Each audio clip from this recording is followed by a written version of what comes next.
Bhagavatam class 45 നമ്മൾ മൂന്നാമത്തെ സ്കന്ധത്തിലെ 16-ാമത്തെ അധ്യായമായ ജയവിജയന്മാരുടെ അധപ്പതനമാണ് ഇനി നോക്കാൻ പോകുന്നത്. അതിൽ 1-2 ബ്രഹ്മാവ് പറയുകയാണ്, തന്നെ സ്തുതിച്ച മുനികുമാരന്മാർക്ക് മറുപടിയായി. ഇപ്പം കഴിഞ്ഞാൽ നമ്മൾ കണ്ടത് സനകാദികളെല്ലാം നാരായണനെ സ്തുതിക്കുന്നതാണ്. അപ്പോൾ ശ്രീ മഹാവിഷ്ണു അതിന് മറുപടി പറയുകയാണ്, ഇവർ രണ്ടുപേരും എനിക്ക് ചേർന്ന പാർഷദന്മാരായ ജയവിജയന്മാരാണ്. അതായത് എൻ്റെ ഗേറ്റ് കാവൽക്കാരാണ് ഇവർ. പണ്ട് മുതലേ ഉള്ള എനിക്ക് വിശ്വസ്തരായ ആൾക്കാർ തന്നെയാണ് ഗേറ്റ് കാവൽക്കാരാണ്. അപ്പോൾ അതിൻ്റെതായ ചെറിയ കുഴപ്പങ്ങളെല്ലാം ഉണ്ടാവുമല്ലോ. എങ്കിലും അവർ നിങ്ങളോട് അതിക്രമം കാണിച്ചു, ചെയ്യാൻ പാടില്ലാത്തതാണ് ചെയ്തത്. പിന്നെ 3 പറയുകയാണ്, നിങ്ങൾ ദിവ്യപുരുഷന്മാരാണ്, കാണിച്ച ധിക്കാരത്തിന് എന്തൊരു ശിക്ഷയാണോ എന്നെ അനുവർത്തിച്ചുകൊണ്ട് ഭവാന്മാർ ഏൽപ്പിച്ചത്. അപ്പോൾ എന്നെ അനുവർത്തിച്ചുകൊണ്ടാണ്, കാരണം അവര് ബ്രഹ്മസമാനമായിട്ട് ബ്രഹ്മസാക്ഷാത്കാരം നേടുന്ന തരത്തിൽ പോകുന്നവരാണ്. അപ്പം ബ്രഹ്മത്തിന് സമാനമാണ്. നമ്മളെല്ലാം ബ്രഹ്മസാക്ഷാത്കാരം നേടിക്കഴിഞ്ഞാൽ നമ്മൾ ആ നിർഗുണമായ ബ്രഹ്മസമാനമായി മാറും. അപ്പോൾ അങ്ങനെയുള്ള ആൾക്കാർ ബ്രഹ്മസമാനം തന്നെയാണ്. അപ്പൊ അവരോടാണ് ഈ ധിക്കാരം കാണിച്ചത്. അപ്പോൾ ആ ബ്രഹ്മത്തിന്റെ സമ്മതത്തോടു കൂടി തന്നെ എന്ന നിലയിൽ തന്നെയാണ് അവരിവരെ ശിക്ഷിച്ചത്. അത് നാമും അംഗീകരിച്ചത് തന്നെയാണ്. അതായത് ഇവിടെ എന്ത് സംഭവം ആര് നടക്കുന്നുണ്ടെങ്കിലും അതെല്ലാം ഓൾറെഡി തീരുമാനിച്ച കാര്യവുമാണ്. അതാണ് ഇവിടെയും പറഞ്ഞുകൊണ്ട് വരുന്നത്. നിങ്ങളെന്താണോ ചെയ്തത്, നിങ്ങളുടെ മനസ്സിൽ എന്താണോ തോന്നിയത്, അത് ഞാൻ തന്നെ മുമ്പ് തീരുമാനിച്ചു വെച്ച കാര്യം തന്നെയാണ്. അതാണ് നിങ്ങളുടെ മനസ്സിൽ തോന്നിയത് എന്ന്. പണ്ട് അർജുനൻ ഭീഷ്മരെ കൊല്ലാൻ വേണ്ടിയിട്ട് മടി കാണിച്ചപ്പോൾ എന്നാ പിന്നെ ഞാൻ തന്നെ ഒന്ന് കളയാന്നെല്ലാം പറഞ്ഞിട്ട് ഇറങ്ങിയിട്ട് പിന്നെന്ത് പറഞ്ഞു, ഇതെല്ലാം നീ ഒന്നുമല്ല മുമ്പേ തീരുമാനിച്ച കാര്യം തന്നെയാണ്, നീ ഒരു നിമിത്തം മാത്രമാണ്. അതുപോലെ ഇവര് ബ്രഹ്മസമാനമാകാൻ പോവുകയാണ്. അപ്പൊ ആ ബ്രഹ്മം അല്ലെ നാരായണൻ അവർക്ക് സമാനമായിട്ടുള്ളത് തന്നെയാണ് നടപ്പാക്കിയിരിക്കുന്നത്. അവർ രണ്ടും സമാനമായിരിക്കുകയാണ്. അതുകൊണ്ട് ഈ ബ്രഹ്മം തന്നെ നടപ്പാക്കണമെന്നില്ല, അല്ലെ നാരായണൻ തന്നെ നടപ്പാക്കണമെന്നില്ല. അതിന് സമാനമായി ഇവര് നടപ്പാക്കിയാലും മതി. പക്ഷേ ആ നടപ്പാക്കുന്ന കാര്യം എന്താണ്? ഓൾറെഡി ഞാൻ തീരുമാനിച്ച കാര്യം തന്നെയാണ് നിങ്ങളിലൂടെ നടപ്പാക്കിയിരിക്കുന്നത്. നമ്മൾ ചെയ്യുന്ന ശരിയായ കർമ്മങ്ങളും ആ ശക്തി തന്നെയാണ് നമ്മളിവിടെ ചെയ്യുന്നത്. ഇനി 4 പറയുന്നത്, എൻ്റെ ആരാധ്യർ ബ്രാഹ്മണരാണ്. ഞാൻ ആരാധിക്കുന്നത് ബ്രാഹ്മണരെയാണ്. ഇവിടെ ബ്രാഹ്മണർ എന്ന് പറയുന്നത് നമ്മൾ ഇന്ന് പറയുന്ന ബ്രാഹ്മണരല്ല. വേദത്തിലെ ഉപനിഷത്തിലെ ബ്രാഹ്മണർ എന്ന് പറഞ്ഞാൽ എല്ലാം ത്യജിച്ച് ബ്രഹ്മസാക്ഷാത്കാരത്തിന് പോയി ബ്രഹ്മമായി ചേരുന്നവരാണ് ബ്രാഹ്മണർ. ആ ബ്രഹ്മത്തെ പരമ തത്വം മനസ്സിലാക്കിയിട്ട്, ആ ശാശ്വതമായ സത്യം മനസ്സിലാക്കിയിട്ട് ബ്രഹ്മത്തിൽ ചേരാനായി നീങ്ങുന്നവർ, അല്ലെ ബ്രഹ്മത്തോട് ചേരുന്നവരാണ് ബ്രാഹ്മണർ. അവർക്ക് ബ്രഹ്മമേ ഉള്ളൂ, ഈ ഭൗതിക ലോകമില്ല. അപ്പൊ ഭൗതിക ലോകത്തുനിന്ന് വിട്ടവരാണ്. അല്ലാതെ നമ്മളെ ഇന്നത്തെ ബ്രാഹ്മണர்கள் എന്താണ്, കുടുംബങ്ങളെല്ലാമായിട്ട് അങ്ങനെ ജീവിച്ചു പോകുന്നവരാണ്. അവർക്കൊന്നും ഭൗതിക ലോകത്തിൽ ജീവിക്കുന്നവരാണ്. അപ്പൊ ഇവിടെ പറയുന്ന ബ്രാഹ്മണർ എന്ന് പറയുന്നത് എല്ലാം കളഞ്ഞിട്ട് പോകുന്ന, ബ്രഹ്മമേ ശരണം എന്ന് വെച്ച് അങ്ങോട്ട് പോകുന്നതാണ്. അതേ സത്യമുള്ളൂ എന്ന് തിരിച്ചറിഞ്ഞ് എല്ലാറ്റിലും ബ്രഹ്മത്തെ ദർശിച്ചു കൊണ്ട് പോകുന്നവരാണ് ബ്രാഹ്മണൻ എന്ന് ഉപനിഷത്തിൽ വ്യക്തമായി വിവരിച്ച് പറഞ്ഞിട്ടുണ്ട്. അപ്പൊ അങ്ങനെയുള്ളവരാണ് എനിക്ക് ഏറ്റവും ഇഷ്ടം. എൻ്റെ ആൾക്കാർ മൂലം അങ്ങനെയുള്ളവർക്ക് എന്തെങ്കിലും അനാദരവ് സംഭവിച്ചെങ്കിൽ അത് ഞാൻ ചെയ്യപ്പെട്ടതിന് സമാനമാണ് എന്ന് പറയുകയാണ്. എൻ്റെ ആൾക്കാർ എന്തെങ്കിലും ചെയ്തിട്ടുണ്ടെങ്കിൽ അതിൻ്റെ ഉത്തരവാദിത്വം എനിക്ക് തന്നെയാണ്. എൻ്റെ 5 പറയുന്നു, അങ്ങനെ ഉണ്ടാകുന്ന ചീത്ത വൃത്തികൾ ത്വക്കിനെ ത്വക്ക് രോഗം നശിപ്പിക്കുന്നത് പോലെ നശിപ്പിക്കും. ത്വക്ക് രോഗം എന്നാൽ സ്കിന്ന് മുഴുവൻ നശിക്കുന്നത് പോലെ അങ്ങനെയുള്ള ചീത്ത വൃത്തികൾ എന്ത് ചെയ്യും? എന്നെ കൂടിയും ഈ സമൂഹത്തെ തന്നെ നശിപ്പിക്കും.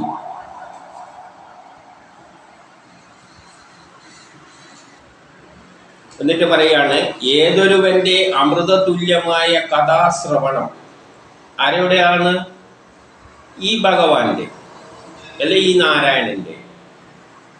ആ കഥ ശ്രവിച്ചു കഴിഞ്ഞാൽ ചണ്ടാളന്മാരടക്കം ശുദ്ധിയാകുമോ? അങ്ങനെയുള്ള ഞാൻ, എൻ്റെ കഥ കേട്ടാൽ ചണ്ടാളന്മാർ പോലും ശുദ്ധമാകും. അങ്ങനെയുള്ള ഞാൻ ഭക്തന്മാർക്ക് എന്തെങ്കിലും ദ്രോഹം ചെയ്താൽ എൻ്റെ കൈ പോലും ഞാൻ വെട്ടിക്കളഞ്ഞ് ദൂരെ കളയും. അങ്ങനെ അതിക്രമം ചെയ്യുന്ന എൻ്റെ ഭുജങ്ങൾ പോലും ബാഹുക്കളെ പോലും ഞാൻ എന്ത് ചെയ്ത് കളയും? ഛേദിച്ച് കളയും. ഇനി 7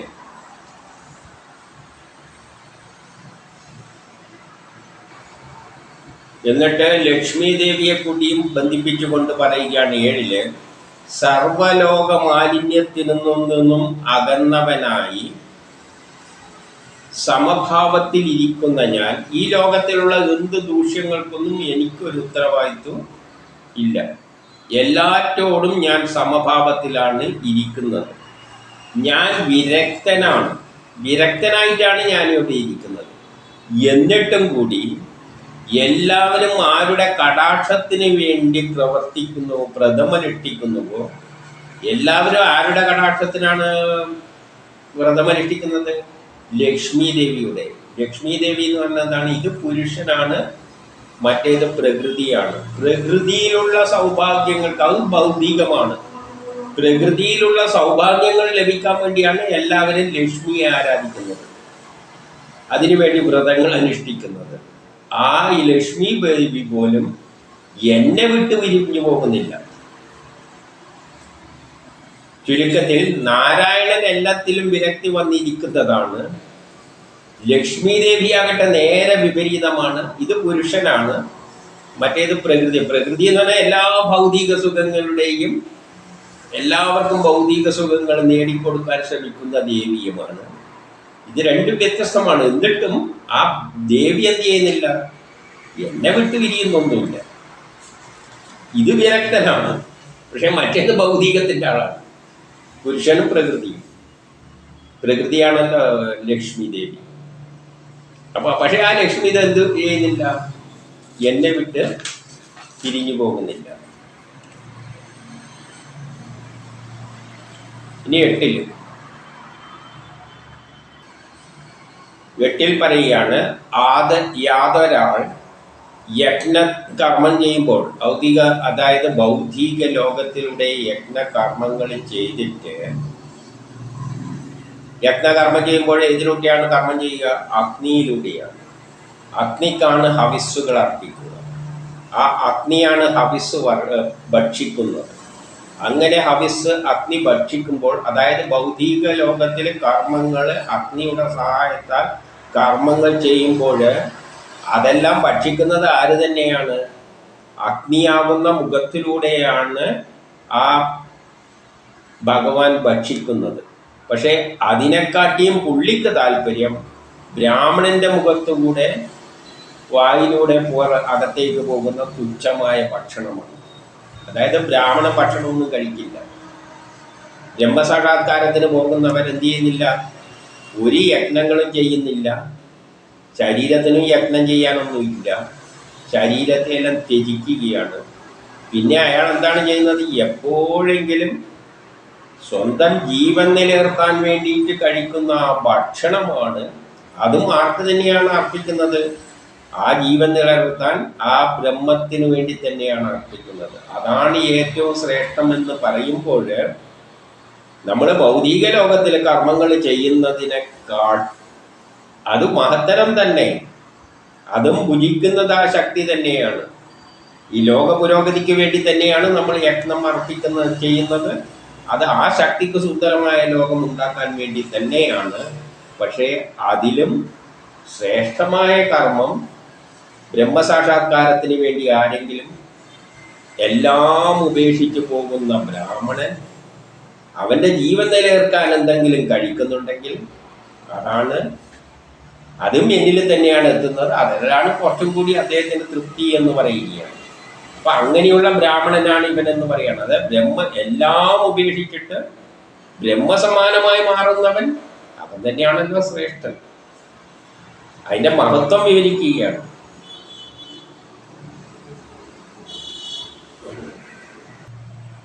ഇനി 9 പറയാണ്, ഏതൊരുവൻ അർപ്പിച്ച ജലം, നമ്മൾ ജലം അർപ്പിക്കുന്നു. ഏത് ആ ജലം എന്ന് പറഞ്ഞാൽ ഗംഗാജലമാകാം.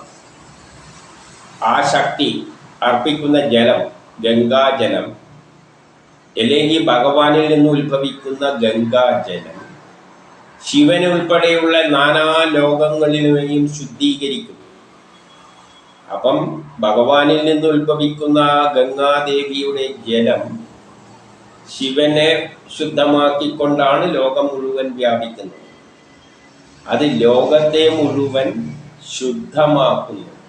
എന്നാൽ യാതൊരുവൻ്റെ വിശുദ്ധമായ പാദധൂളി എൻ്റെ കിരീടത്തിൽ പതിക്കുന്നുവോ ആ മഹാത്മാവിൻ്റെ കാര്യം പറയേണ്ടതുണ്ടോ എന്ന് ചോദിക്കുകയാണ്.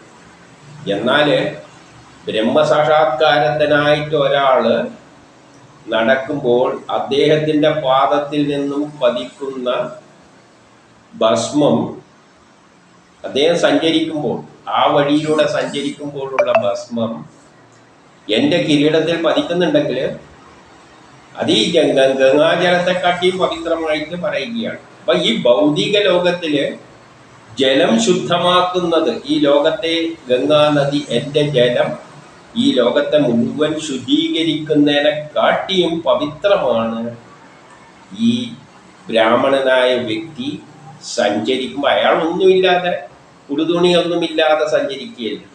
അപ്പോൾ അദ്ദേഹത്തിൻ്റെ പാദത്തിൽ നിന്നും പാറുന്ന ധൂളി എൻ്റെ ശിരസിൽ പതിക്കുകയാണെങ്കിൽ അതാണ് ഏറ്റവും ശ്രേഷ്ഠമായ ശുചിയായത് എന്ന് പറയുകയാണ് ഇവിടെ. ഇനി 10 പറയുകയാണ്, എൻ്റെ ദേഹഭേദങ്ങളായ ഞാനാണ് പലതായി മാറിയത്. എന്തെല്ലാമായിട്ട് മാറിയിട്ടുണ്ട്?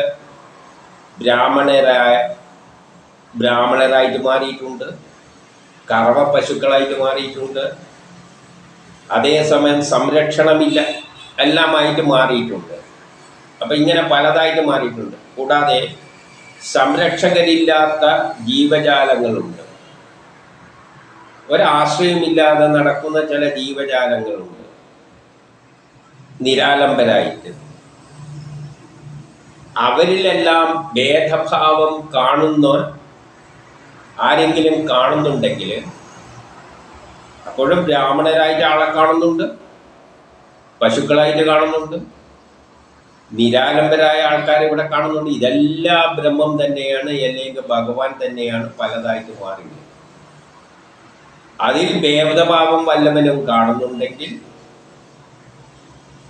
കാരണം എല്ലാം ഒന്നു തന്നെയാണ്, ആ ബ്രഹ്മം തന്നെയാണ്, ഭഗവാൻ തന്നെയാണ് ഇതെല്ലാമായി മാറിയത്. അതിൽ വല്ലവനും ഭേദം കാണുന്നുണ്ടെങ്കിൽ അവരെ എൻ്റെ ദൂതർ കോപത്തോടെ അന്തകന്റെ സർപ്പം പോലെ കുത്തിക്കീറും, കടിച്ചു കീറും. അതാണ് ആര് ചെയ്തത്? സനകാദികള് ചെയ്തത്. ഇവരുടെ ദൂതന് സമാനമാണ്, ബ്രഹ്മത്തിന്റെ സമാനമാണ്, ദൂതർക്ക് സമാനമാണ്. അവർ എന്ത് ചെയ്തു? ഇവരിൽ ഭഗഭേദം കണ്ടു. ആര്? ഇവിടെ അവർ എന്ന് പറഞ്ഞത് ജയവിജയന്മാരാണ്. അവർക്കാണ് ഈ വന്ന സനകാദികൾ, അവർ എല്ലാം ഭൗതിക ലോകമെല്ലാം വെടിഞ്ഞിട്ട് ബ്രഹ്മസാക്ഷാത്കാരം നേടുന്ന തരത്തിൽ വന്നതാണ്, ബ്രഹ്മമായി മാറുന്ന തരത്തിൽ വരുന്നവരാണ്. അപ്പുറം നിൽക്കുന്ന ഭഗവാനാവട്ടെ ബ്രഹ്മവുമാണ്. ഇവർ തമ്മിലുള്ള ഒരു ഭേദം കണ്ടതുകൊണ്ടാണ് തടഞ്ഞു നിർത്തിയത്. ഇത് തിരിച്ചറിയാൻ പറ്റാത്തത് കൊണ്ട് ഈ സനകാദികൾ എന്ത് ചെയ്തു? അന്തകന്റെ പാമ്പിനെ പോലെ കടിച്ചു കീറി ഇവരെ. അതായത് അത്രയും വലിയൊരു ശിക്ഷ ഭഗവാന്റെ കാവൽക്കാരെന്ന നിലയിൽ നിന്നാണ് അടിച്ച് താഴത്തേക്ക് അസുരന്മാരെ, ഭഗവാന്റെ സമ്മതമൊന്നും ഇല്ലാതെ. കാരണം ഭഗവാന് സമാനമായി മാറുകയാണ് അവർ. എന്നിട്ട് 11 പറയുകയാണ്, അധിക്ഷേപിക്കുന്നവരായാൽ പോലും അവർ നിങ്ങളെ അധിക്ഷേപിക്കുകയും ചെയ്തിട്ടുണ്ട്. എന്താണത്? വിവരമില്ലാതെ ആൾക്കാരെ നിങ്ങളുടെ നിൽക്കാൻ പറ്റിയല്ല എന്നുള്ള അധിക്ഷേപവും നടത്തിയിട്ടുണ്ട്. സാധാരണ ബ്രഹ്മ സാക്ഷാത്കാരം നേടുന്നവര് അതൊന്നും ചെയ്യില്ല. ബ്രഹ്മസാക്ഷാത്കാരം നേടിക്കഴിഞ്ഞാൽ എല്ലാം ബ്രഹ്മമാണ്. പിന്നെ ഈ കാണുന്നവരും ബ്രഹ്മമാണ്. പിന്നെ ശപിക്കേണ്ട കാര്യമൊന്നുമില്ല. അവിടെ കാവൽ നിൽക്കുന്നതും ബ്രഹ്മമായിട്ട് കാണണം. ആ ലെവലിലുള്ളവരാണ്. അതുകൊണ്ടാണ് ഇവിടെ പറഞ്ഞത്, അധിക്ഷേപിക്കുന്നവരായാൽ പോലും അവർക്കെന്നുണ്ട്, ആ ബ്രാഹ്മണർ എന്നിലുള്ള ഭാവനയോടും എന്നെ ആരാധിച്ചുകൊണ്ടും സന്തോഷത്തോടും മന്ദസ്മിതത്തോടും സ്നേഹത്തോടെയുള്ള നല്ല ഭാഷകളോട് സ്തുതിച്ചുകൊണ്ടും എന്നോടെന്ന പോലെയാണ് അഭിസംബോധന ചെയ്യുന്നുവെങ്കിലും അവരിൽ ഞാൻ വശീകൃതനാണ്. ഞാൻ അവരിൽ അത്രയും ബ്രാഹ്മണരായി വരുന്നവരെ എനിക്ക് സമാനമാണ്. എനിക്കവർ വളരെ ശ്രേഷ്ഠരാണ്. 12 അതിനാൽ സ്വന്തം സ്വാമിയുടെ അഭിപ്രായം അറിയാതെ, നിങ്ങൾക്ക് പറ്റിയ കുഴപ്പം എന്താണ്? സ്വാമിയോട് ചോദിച്ചിട്ട് വേണമായിരുന്നു തടുക്കാനല്ല. ഇങ്ങനെ 2 പേര് വരുന്നുണ്ട്. അപ്പം 2 പേരല്ല, സ്വാമിയുടെ അഭിപ്രായം അറിയാതെ നിങ്ങൾ കാണിച്ച അതിക്രമത്തിൻ്റെ ഫലം അതുകൊണ്ട് നിങ്ങൾ എന്ത് വേണം? ഉടനെ പോയി അനുഭവിച്ച് തീർത്തിട്ട് വീണ്ടും എൻ്റെ അടുക്കൽ വരിക. അപ്പം നിങ്ങൾ പോയിട്ട് അത് അനുഭവിച്ചിട്ട് തീർത്തിട്ടിങ്ങ് പോരോ. അല്ല, വേറെ എനിക്കൊന്നും ചെയ്യാനില്ല. കാരണം ഇതിന് ഞാനും തീരുമാനിച്ച തന്നെയാണ്. എന്നിട്ടോ ഭൃത്യന്മാരുമായുള്ള വേർപാട് നിറവേറ്റുക എന്നത് എനിക്കുള്ള അനുഗ്രഹമാണ്. അപ്പം കുറച്ചു കാലം എനിക്ക് ഭൃത്യന്മാരില്ലാതെയാകണം. അത് എനിക്കുള്ള അനുഗ്രഹമാണെന്ന്. ഇവരിൽ നിന്ന് കിട്ടിയ അനുഗ്രഹം. എന്തുകൊണ്ട്? ഞാനും കുറ്റം ചെയ്തല്ലോ. എൻ്റെ ശിഷ്യന്മാർ, എൻ്റെ ആൾക്കാരാണല്ലോ കുറ്റം ചെയ്തത്. അപ്പോൾ അതിൻ്റെ ശിക്ഷ എനിക്ക് കിട്ടണ്ടേ? അതായത് അതൊരു അനുഗ്രഹമായിട്ട് ഞാനും എടുക്കുകയാണ്. അപ്പോൾ മറ്റവരുടെ ശിക്ഷ തന്നെയാണ് ഇദ്ദേഹം ഏറ്റെടുക്കേണ്ടി വന്നു. അവർ ചെയ്ത കുറ്റത്തിന്. ആര്? ഭഗവാൻ. എല്ലാം തികഞ്ഞ ആ ഭഗവാൻ. അപ്പോൾ അത്രയും കണിശമായിട്ടാണ് ഇവിടുത്തെ കാര്യങ്ങളെല്ലാം പ്ലാൻ ചെയ്ത് വെച്ചിരിക്കുന്നത്. എല്ലാവരും ആർക്കും ഒരു ഇഞ്ചിൻ്റെ അകത്തൊന്നും മാറാൻ പറ്റില്ല. നമ്മൾ ചെയ്യേണ്ടതാണ് നമ്മൾ ചെയ്യുന്നത്. നമ്മൾ അനുഭവിക്കേണ്ടത് നമ്മൾ അനുഭവിച്ചേ പറ്റൂ. അതുകൊണ്ട് പ്രാർത്ഥിച്ചിട്ടും ഒന്നും ചെയ്തിട്ട് ഒരു കാര്യമില്ല, നടക്കാൻ പോകുന്നില്ല. 3 നേരം പ്രാർത്ഥിക്കുകയോ എന്തോ ചെയ്തിട്ട് ഒന്നും നടക്കാൻ പോകുന്നില്ല. നമ്മൾ ചെയ്യേണ്ട ജോലി ചെയ്തു കൊടുക്കുക. അതിനു വേണ്ടിയിട്ടാണ് ചെയ്യുന്നതെന്നുള്ള ചിന്തയോടുകൂടി അങ്ങ് പോയി കഴിഞ്ഞാൽ ഒരു പ്രശ്നമില്ല. മനസ്സിന് സമാധാനം. കാരണം അത് ചെയ്യാൻ പറഞ്ഞ കാര്യമാണ് ഞാൻ ചെയ്തത്. എന്നോട് പിച്ചക്കാരനായിട്ട് അഭിനയിക്കാൻ പറയുന്നു, ഞാൻ പിച്ചക്കാരനായിട്ട് അഭിനയിക്കുന്നു. എന്തെങ്കിലും വിചാരിച്ചു കഴിഞ്ഞാൽ അത് പറഞ്ഞിട്ട് അഭിനയിക്കുകയാണ്. നാടകത്തിൽ എന്ന നിലയിൽ അങ്ങ് ചെയ്താൽ ഒരു പ്രശ്നമില്ല. എന്നിട്ട് 13 ബ്രഹ്മാവ് പറയുകയാണ്, അങ്ങനെ ഭഗവാനിൽ നിന്നും ഉതിർന്ന രമണീയമായ വേദമന്ത്രങ്ങൾ, ഇത് വേദതത്വങ്ങളാണ്. വേദതത്വങ്ങളുടെ അടിസ്ഥാനമാക്കിയാണ് ഇവിടെ എല്ലാ കാര്യങ്ങളും നടക്കുന്നത്. അതിൽ നിന്ന് ആർക്കും മാറാൻ പറ്റില്ല. അത് നല്ലവണ്ണം ആസ്വദിച്ചിട്ട് കോപത്തിൻ്റെ കടിയേറ്റവരാണെങ്കിലും, കോപം കൊണ്ടാണല്ലോ ശപിച്ചത്, എന്നിട്ട് കടിയേറ്റവരാണ് ആര്? വിജയന്മാർ, ഈ കാവൽക്കാർ. അവരുടെ മനസ്സിൽ അലംഭാവമൊന്നും ഉണ്ടായില്ല. അവർക്ക് വേറെ പ്രശ്നങ്ങളൊന്നും ഉണ്ടായില്ല. ഇതിൻ്റെ 14 ശ്രേഷ്ഠവും മിതവും അർത്ഥഗർഭവുമായ ആ ഭഗവത് വചനം കേട്ടുകൊണ്ടിരുന്നവർ, അതായത് ഭഗവാൻ പറയുന്ന ശ്രേഷ്ഠമായ മിതമായ അർത്ഥഗർഭമായ ഭഗവത് വചനങ്ങൾ, വേദവചനങ്ങളാണ് ഭഗവാൻ പറയുന്നത്. വേദത്തിൽ, പ്രപഞ്ചത്തിൽ നടപ്പാക്കേണ്ട തത്വങ്ങൾ അടങ്ങുന്നതാണ് വേദങ്ങൾ. എല്ലാ എങ്ങനെ ലോകത്തിലെ കാര്യങ്ങളെല്ലാം പോകണം അതെല്ലാം അടങ്ങിയിരിക്കുന്ന ഗ്രന്ഥമാണ് വേദം. ആ വേദവരികളാണ് അദ്ദേഹം ഉദ്ദേശിച്ചിരിക്കുന്നത്, അല്ല സ്വന്തമായ കൈകൊണ്ടൊന്നും ഇട്ടിട്ടില്ല.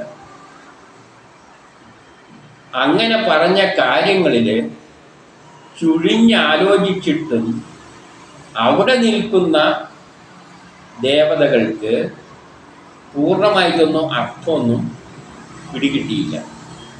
അവിടെയുള്ള ദേവതകൾക്കൊന്നും ഈ ഭഗവാൻ പറഞ്ഞ ചില കാര്യങ്ങൾക്കൊന്നും ഒരു ഉത്തരം ശരിയായത് കിട്ടിയില്ല.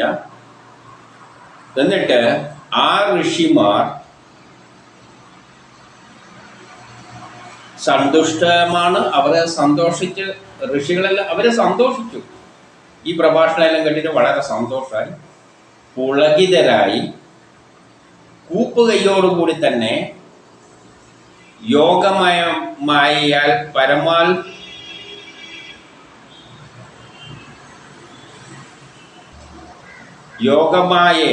പരമോത്കർഷത്തോടു കൂടി തന്നെ പറഞ്ഞു. അവർക്ക് ഈ ഭഗവാൻ പറഞ്ഞാൽ വളരെ സന്തോഷമായി, വലിയ ആനന്ദമുണ്ടായി, പുളകിതരായി. എന്നിട്ടും നേരത്തെ പറഞ്ഞല്ലോ അവർക്ക് കുറച്ച് സംശയങ്ങൾ ഉണ്ടായിരുന്നു. ആ സംശയങ്ങൾ വെച്ചിട്ട് ഇങ്ങനെ പറഞ്ഞു. ഇത് 16 പറയുകയാണ്. ആ പറഞ്ഞ വാക്ക് അവിടെ വെച്ച് തന്നെ ഈ നേരത്തെ പറഞ്ഞ കാര്യത്തിൽ തന്നെയാണ്. കാരണം എനിക്കുള്ള അനുഗ്രഹമാണെന്ന് എന്ത് പറഞ്ഞല്ലോ ഭഗവാൻ. അതായത് നിങ്ങൾ കുറച്ചു കാലം ഗേറ്റ് കീപ്പറായിട്ട് ഇവിടെ നിൽക്കാതെ പോവുകയാണല്ലോ താഴത്തേക്ക്, ശാപം മൂലം. അപ്പം എനിക്ക് ഗേറ്റ് കീപ്പർ ഇല്ല, അപ്പം ഞാൻ കുറച്ച് കഷ്ടപ്പെടുമല്ലോ. ആ കഷ്ടപ്പെടല് നിങ്ങളെ വേർതിരിക്കുന്നത് എനിക്കുള്ള അനുഗ്രഹമായിട്ട് ഞാൻ കണക്കാക്കുകയാണ് എന്ന് പറയുമ്പോൾ അതിൻ്റെ അർത്ഥം ഇവർക്ക് വ്യക്തമായില്ല. കാരണം ഭഗവാനും ഈ പ്രശ്നങ്ങളോ, കാരണം നമ്മളെ വീട്ടിൽ ഒരു ദിവസം ജോലിക്കാർ വന്നില്ല എങ്കിൽ അതിൻ്റെ കഷ്ടപ്പാട് ആർക്ക് തന്നെയാണ്, നമുക്ക് തന്നെയാണ്. അത് എനിക്കുള്ള ഒരു കുറ്റത്തിനുള്ള ശിക്ഷയായിട്ട് ഞാൻ അനുഭവിച്ചോളാമെന്നാണ് ഭഗവാൻ പറയുന്നത്. എന്തുകൊണ്ട്? എൻ്റെ ആൾക്കാർ എന്ത് കുറ്റം ചെയ്തിട്ടുണ്ട് അതിൻ്റെ കുറ്റം എനിക്കും ഉണ്ടല്ലോ, അപ്പം അതിൻ്റെ ശിക്ഷയായിട്ട് ഞാൻ എടുക്കുക എന്ന നിലയിലാണ് അതിനെ കാണുന്നത്. അപ്പം അതിനെയാണ് ഇവിടെ ചോദിക്കുന്നത്. എനിക്ക് വേണ്ടി എന്ന പ്രയോഗം, എനിക്ക് വേണ്ടി അനുഗ്രഹം ചെയ്യപ്പെട്ടു എന്ന് പറഞ്ഞതിൻ്റെ അർത്ഥമത്ര മനസ്സിലായില്ല. അവർ പറയുകയാണ്,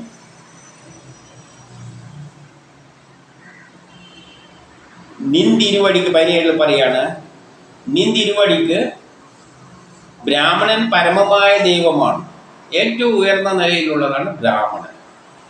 പക്ഷെ ബ്രാഹ്മണനാകട്ടെ നിന്തിരുവടി ആത്മാവും ദൈവവുമാണ്.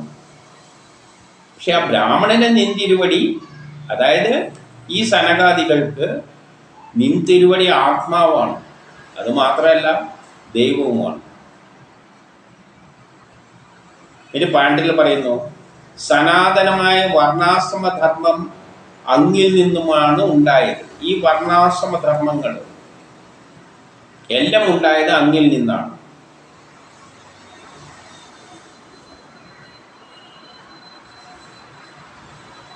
കൂടാതെ അവയുടെ പരിപാലനവും അങ്ങ് പല അവതാരങ്ങൾ എടുത്തുകൊണ്ട് നടത്തുന്നു. അവതാരങ്ങൾ എടുക്കുന്ന എന്തിനു വേണ്ടിയിട്ടാണ്? അവയെ പരിപാലിക്കാൻ വേണ്ടിയിട്ടാണ്. അതായത് ക്ഷത്രിയരെ സൃഷ്ടിച്ചത് ആ ജനങ്ങളെയെല്ലാം സംരക്ഷിക്കാൻ വേണ്ടിയിട്ടാണ്, അവർക്ക് ഗുണം ചെയ്യാൻ വേണ്ടിയിട്ടാണ്, ഭരണത്തിലേറിക്കൊണ്ട് അവരെ നയിക്കുവാനും അവർക്ക് വേണ്ടി ജീവിക്കാൻ വേണ്ടിയിട്ടാണ്. പക്ഷേ അവർ സ്വാർത്ഥമതികളാകുമ്പോൾ ഓരോ അവതാരങ്ങളായിട്ട് വന്നിട്ട് ഇവരെയെല്ലാം കൊന്നൊടുക്കിയിട്ട് ജനത്തെ രക്ഷിക്കും. ഭരണത്തെയാണ് തച്ചുടക്കുന്നത്, അല്ലാതെ ജനങ്ങളെയല്ല. ജനങ്ങളല്ല കുറ്റക്കാർ. ഭരിക്കുന്നവരെ തടഞ്ഞിരിഞ്ഞു കഴിഞ്ഞാൽ ജനങ്ങളും കുഴപ്പത്തിലേക്ക് നീങ്ങും. ഭരിക്കുന്നവർക്ക് ജനങ്ങളുടെ കാര്യത്തിലും രാജ്യത്തിൻ്റെ കാര്യത്തിലും മാത്രമാണ് ചിന്തയെങ്കിൽ ജനങ്ങളും ആ രാജാവിൻ്റെ പിന്നാലെ നീക്കും. അപ്പം സ്വന്തം സ്വാർത്ഥതയിലേക്ക് പോകുമ്പോഴാണ് വന്നിട്ട് നശിപ്പിക്കുന്നത്. അപ്പം വർണ്ണാശ്രമധർമ്മങ്ങൾ എന്ന് പറയുമ്പോൾ നമ്മൾ ആശ്രമധർമ്മങ്ങൾ എന്ന് പറഞ്ഞാൽ ബ്രാഹ്മണ ക്ഷത്രി, നമ്മുടെ ബ്രഹ്മചര്യം, വാനപ്രസ്ഥ, സന്യാസം എന്നെല്ലാം പറഞ്ഞ ആശ്രമധർമ്മങ്ങളുണ്ട്. അതും കുട്ടിക്കാലത്ത് പഠിക്കണം, പിന്നെ കുടുംബം പോറ്റണം. പിന്നെ ജാതി വ്യവസ്ഥയുണ്ട്. ബ്രാഹ്മണർ, ക്ഷത്രിയ, വൈശ്യ, ശൂദ്ര. ബ്രാഹ്മണർ എന്ന് പറഞ്ഞാൽ ബുദ്ധിയിൽ ഏറ്റവും ഉയർന്ന ബ്രഹ്മത്തെ ജ്ഞാനം നേടാൻ വേണ്ടി പോകുന്ന ശാസ്ത്രലോകം എന്ന് വേണമെങ്കിൽ പറയാം. ശാസ്ത്രജ്ഞന്മാരും ചിന്തകരുമെല്ലായിട്ടുള്ള അവർ ബ്രഹ്മത്തോടടുക്കണം, എന്നെങ്കിലേ ബ്രാഹ്മണരാവുകയുള്ളൂ. അതുകൊണ്ട് പൂർണ്ണമായിട്ട് ബ്രാഹ്മണരെന്നൊന്നും അവരെ പറയാൻ പറ്റില്ല. അവർ ശാസ്ത്രം കണ്ടെത്തി ഏതു സമയം ആ രഹസ്യം ബ്രഹ്മത്തെ മനസ്സിലാക്കാൻ ശ്രമിക്കുന്നത്. ഏറ്റവും അവസാന സ്റ്റേജ് ഏതിൽ നിന്നാണോ പ്രപഞ്ചമുണ്ടായത് ആ ബ്രഹ്മത്തെ മനസ്സിലാക്കിയാണ്. അതിനിറങ്ങി തിരിച്ചവരാണ് ബ്രാഹ്മണർ. ക്ഷത്രിയർ എന്ന് പറഞ്ഞാൽ ലോകത്തെ പരിപാലിക്കാനാണ്. ബാക്കിയുള്ളവരെല്ലാം പല ജോലികൾ ചെയ്യാനുണ്ട്, സേവകർ വേണം. ഇതെല്ലാം സമൂഹത്തിന് ആവശ്യമാണ്. അപ്പം വർണ്ണാശ്രമ ധർമ്മം ഇല്ലാതെ ഒരു നാടുമില്ല. ഇപ്പം റഷ്യയിലോ പോയാൽ തന്നെ അവിടെയും എല്ലാ ജോലികൾ ചെയ്യാനുള്ള ആൾക്കാർ വേണം. എല്ലാവർക്കും പുട്ടിനാകാനൊന്നും പറ്റില്ല. നാട്ടിലുള്ള ഇത് പിന്നെ ഒരു ദിവസം പുട്ടൻ പിറ്റേത്തെ ദിവസം വേറൊരാളെ പഠിച്ചിട്ട് ആ സീറ്റിൽ ഇരുത്തുക. ഇങ്ങനെ തുല്യത, ആ തുല്യതയൊന്നും നടക്കുന്നതല്ല. ആ തരത്തിൽ തുല്യത അല്ല ഉദ്ദേശിക്കുന്നത്. സാമ്പത്തികപരമായ തുല്യതയാണ്. എല്ലാം ഒരു കാറിനെ സംബന്ധിച്ചിടത്തോളം ടയറും അതിൻ്റെ നട്ടിനും ഒരേ പ്രാധാന്യമാണ്. ചിലപ്പോൾ നട്ടിന് അതിലും കൂടുതൽ പ്രാധാന്യം വരും. എന്തുകൊണ്ടെന്നാൽ ടയർ ചിലപ്പോൾ 3000-6000 ഉറുപ്പ്യുള്ള ടയറാണെങ്കിൽ ഒരു 100 ഉറുപ്പ്യൻ്റെ നട്ട് ഊരിപ്പോയാലും ടയറങ്ങ് പോകും. അപ്പോൾ എല്ലാത്തിനും അതിൻ്റെതായ എല്ലാ ജനങ്ങൾക്കും എല്ലാതരം ജനങ്ങളും ഇവിടെ കർമ്മം ചെയ്യാൻ വേണം. ഒന്നിനെക്കാട്ടിയും മെച്ചമല്ല. എല്ലാ ബ്രഹ്മം തന്നെയാണ് ഇതെല്ലായി മാറിയിരിക്കുന്നത്. അതുകൊണ്ട് അതിൽ വിഭാഗീയത പാടില്ല, ജാതി വ്യവസ്ഥ പാടില്ല, ജാതി മതങ്ങൾ വ്യത്യാസം പാടില്ല. ലോകത്തിലുള്ള എല്ലാവരും ഒരേ ബ്രഹ്മത്തിൻ്റെ അംശങ്ങളാണ്. ആ ഒരു വീക്ഷണത്തിലൂടെ പോകണം. അങ്ങനെ ചിന്തിക്കുമ്പോൾ അതിൽ ബുദ്ധി കൊണ്ട് പ്രവർത്തിക്കുന്നവരുണ്ട്, ലീഡർഷിപ്പ് ക്വാളിറ്റി ഉള്ളവരുണ്ട്, ബാക്കിയുള്ള എല്ലാം പഠിച്ചു മനസ്സിലാക്കിയിട്ട് പ്രായോഗികമായിട്ട് കർമ്മം ചെയ്യാൻ വിധിച്ചവരുണ്ട്, എല്ലാറ്റിനും അർപ്പണഭാനോഭാവത്തോടെ സേവനം നൽകുവാൻ തയ്യാറായിട്ടുള്ള ജനവിഭാഗങ്ങളുമുണ്ട്. ഇതെല്ലാം തുല്യമാണ്, ബ്രഹ്മം തന്നെയാണ്. ആ നിലയിലാണ് ഇവിടെ പറയുന്ന വർണ്ണാശ്രമധർമ്മം. മനുഷ്യരെ സൃഷ്ടിച്ചിട്ട് ബുദ്ധിമാന്മാരായിട്ട് സൃഷ്ടിച്ചിട്ടുണ്ട്. ഇല്ല, നാട്ടിലുള്ളവരൊന്നും പുട്ടിനാകാൻ പറ്റില്ല, ട്രംപാകാൻ പറ്റില്ല. അതെല്ലാം ഓരോ കർമ്മം ചെയ്യാൻ വേണ്ടി ആ രൂപത്തിൽ ബ്രഹ്മം തന്നെ വന്നതാണ്. അതിൽ വയലിൽ പണിയെടുക്കാൻ വേണ്ടിയിട്ട് അതിനുള്ള കഴിവുള്ളവരായിട്ട് ബ്രഹ്മം തന്നെയാണ് വയലിൽ വന്ന് പണിയെടുക്കുന്നത്, കർഷകനായിട്ട്. അപ്പൊ അവിടെ വ്യത്യാസമൊന്നുമില്ല. ഓരോ കർമ്മം വ്യത്യസ്തമെന്നേ ഉള്ളൂ. എല്ലാവരും മനുഷ്യരാണ്, തുല്യരാണ്, ഒരു വ്യത്യാസമില്ല. സാമ്പത്തികപരമായിട്ടോ ജാതിപരമായിട്ടോ മതപരമായിട്ടോ ഒന്നുമില്ല. വർണ്ണാശ്രമധർമ്മം എന്ന് പറയുന്നത് ജാതിയും മതമൊന്നുമല്ല. നമ്മളിപ്പം കോളേജിൽ പോകുമ്പോൾ ഫസ്റ്റ് ക്ലാസ് സെക്കൻഡ് ക്ലാസ് എന്നെല്ലാം പറഞ്ഞ് തരംതിരിക്കുന്നത് എന്തിനാണ്? മിലിറ്ററിയിൽ പോകുമ്പോൾ ഓടിച്ചിട്ട് എടുക്കും. എന്തുകൊണ്ടാണ്? ക്ഷത്രിയ സ്വഭാവമുള്ളവരെ വേണം. അപ്പം അങ്ങനെയുള്ള ചില ഗുണങ്ങളാണത്. അങ്ങനെയുള്ള വ്യത്യസ്ത ഗുണമുള്ള ആൾക്കാർ ഈ സമൂഹത്തിൽ വേണം. അത് മനുഷ്യനെ തരംതിരിക്കാനുള്ളതല്ല. ഒരു കുടുംബത്തിൽ തന്നെ ഇതെല്ലാം വേണം, ഒരു ശരീരത്തിൽ തന്നെ ഇതെല്ലാം വേണമെന്ന് വേദം പറയുന്നു. തലയാണ് ബ്രാഹ്മണൻ, ഇത് ക്ഷത്രിയനാണ്, ഈ ഉടൽ വൈശ്യനാണ്, കാല് ശൂദ്രനാണ്. അപ്പോൾ ഒരു ശരീരത്തിൽ തന്നെ ഇത് വേണം. നമ്മൾ കർമ്മം ചെയ്യുമ്പോഴും ചിന്തിച്ച് ചെയ്യും. കൈകൊണ്ട് ചിലപ്പം കർമ്മം ചെയ്യേണ്ടി വല്ലവനും ഇടിക്കേണ്ടി വരും. അപ്പോൾ നമ്മൾ ക്ഷത്രിയ സ്വഭാവം കാണിക്കുന്നു. ചിന്തിക്കുമ്പോൾ ബ്രാഹ്മണ സ്വഭാവമാണ് കാണിക്കുന്നത്. മറ്റുള്ള കർമ്മങ്ങളെല്ലാം ചെയ്യുമ്പോൾ വൈശ്യ സ്വഭാവമാണ് കാണിക്കുന്നത്. എവിടെയെങ്കിലും ഒന്ന് പോവുക, എന്തെങ്കിലും കൊണ്ടു കൊടുക്കുക എന്ന് പറയുമ്പോൾ ശൂദ്ര സ്വഭാവമാണ് നമ്മൾ കാണിക്കുന്നത്. അപ്പം ആ തരത്തിൽ ആണ് വർണ്ണാശ്രമധർമ്മത്തിനനുസരിച്ചാണ് മനുഷ്യരെ സൃഷ്ടിച്ചിരിക്കുന്നത്. അത് ഏത് രാഷ്ട്രത്തിലുണ്ട്. കമ്മ്യൂണിസ്റ്റ് രാഷ്ട്രമായാലും അവിടെയും ഈ വ്യത്യാസം കാണും. അല്ലാതെ അവിടുത്തെ കളിക്കാർ ഒളിമ്പിക്സ് നടക്കുമ്പോൾ ചൈനക്കാർ അങ്ങനെ എല്ലാവരും പോകുന്നു പോണ്ട, എല്ലാത്തിനെയും പിടിച്ചിട്ട് ഇന്ന വർഷം ഇവ പോകും, ഇന്ന വർഷം വരട്ടെ എന്നും പറഞ്ഞിട്ടാണോ കളിക്കാരെ അയക്കുന്നത് ചൈനക്കാർ? അതിന് കഴിവുള്ളവരെ തിരഞ്ഞെടുത്തിട്ടാണ് അയക്കുക. അത് ജന്മനാവുള്ള ക്വാളിറ്റിയാണ്. അതാണ്, അവിടെയാണ് വർണ്ണാശ്രമധർമ്മം, വേദം പറയുന്ന വർണ്ണാശ്രമധർമ്മം. അപ്പോൾ ക്ഷത്രിയർ ഭരണം ലോകത്തെ നയിക്കാൻ വേണ്ടിയുള്ളവരാണ്. അതവർ അധർമ്മികളാവുമ്പോൾ എന്ത് പറ്റും? അവതാരങ്ങളായിട്ട് വന്നിട്ട് തച്ചുടക്കും. ഈ ധർമ്മത്തിൻ്റെ ശ്രേഷ്ഠത, അതാണ് സനാതന ധർമ്മം എന്നതുകൊണ്ട് അർത്ഥമാക്കുന്നത്. ജാതി വ്യവസ്ഥയല്ല, മതവ്യവസ്ഥയല്ല, എല്ലാവരും തുല്യരാണ്. പക്ഷേ തുല്യതയിൽ എല്ലാവർക്കും ഓരോ കാര്യത്തിൽ ചില കഴിവുകൾ കൂടുതലുണ്ട്. ചിലവർക്ക് ചില കാര്യത്തിലാണ് കഴിവ്, ചിലവർക്ക് വേറെ ചിലതിലാണ് കഴിവ്. അങ്ങനെ പല കർമ്മങ്ങൾക്ക് വേണ്ടിയാകുമ്പോൾ പലതരത്തിൽ അതിന് യോജിച്ച് സൃഷ്ടിച്ചിട്ടുണ്ട് എന്നേ ഉള്ളൂ. അല്ലാതെ വ്യത്യാസം പാടില്ല. ഇതാണ് സനാതന ധർമ്മം. ആ ധർമ്മത്തിൻ്റെ ശ്രേഷ്ഠത അങ്ങു തന്നെയാണെന്നതും ശാസ്ത്രസമ്മതമാണ്. ശാസ്ത്രം തന്നെയാണ് ഇങ്ങനെ ബ്രാഹ്മണരെയും സൃഷ്ടിച്ചിരിക്കുന്നത്. നേരത്തെ പറഞ്ഞല്ലോ, ബ്രാഹ്മണർ വളരെ ശ്രേഷ്ഠമായി എനിക്കിഷ്ടമാണ് എന്നെല്ലാം പറഞ്ഞല്ലോ. ആ ബ്രാഹ്മണരും എല്ലാത്തവരും എല്ലാവരും തുല്യം തന്നെയാണ്. പിന്നെ എന്തുകൊണ്ടാണ് ബ്രാഹ്മണർക്ക് എനിക്ക് ശ്രേഷ്ഠത എന്ന് പറഞ്ഞത്? ആ ഒരു ഡൗട്ടിലാണ് ഇവിടെ ഉന്നയിക്കുന്നത്. എല്ലാം തുല്യമാണ്. പിന്നെ ബ്രാഹ്മണർക്ക് കുറച്ച്, അതായത് എല്ലാം വിട്ടെറിഞ്ഞ് ബ്രഹ്മസാക്ഷാത്കാരത്തിന് പോകുന്നവരോട് എന്തുകൊണ്ടാണ് കുറച്ച് ശ്രേഷ്ഠത എന്ന് പറഞ്ഞത്? അങ്ങനെയുള്ള ഡൗട്ടുകളെല്ലാം അവിടെ കയറി വരികയാണ് ഇവർക്ക്. പിന്നെ 19 പറയാണ്,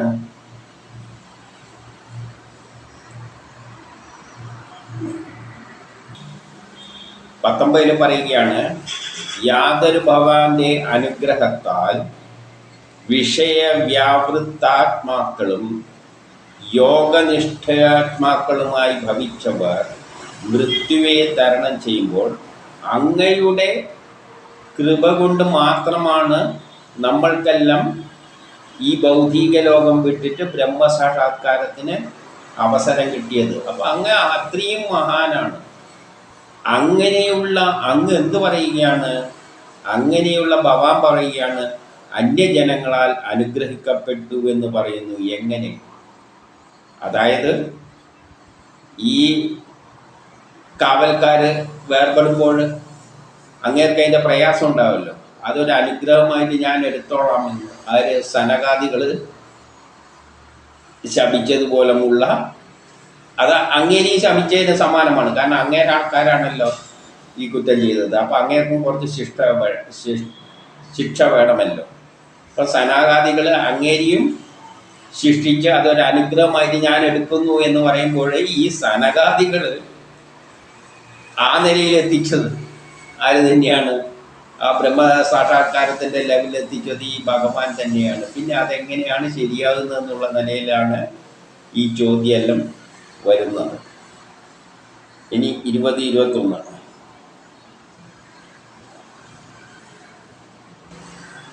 ഇവിടെ പറയുകയാണ്, ഐശ്വര്യം ആഗ്രഹിക്കുന്ന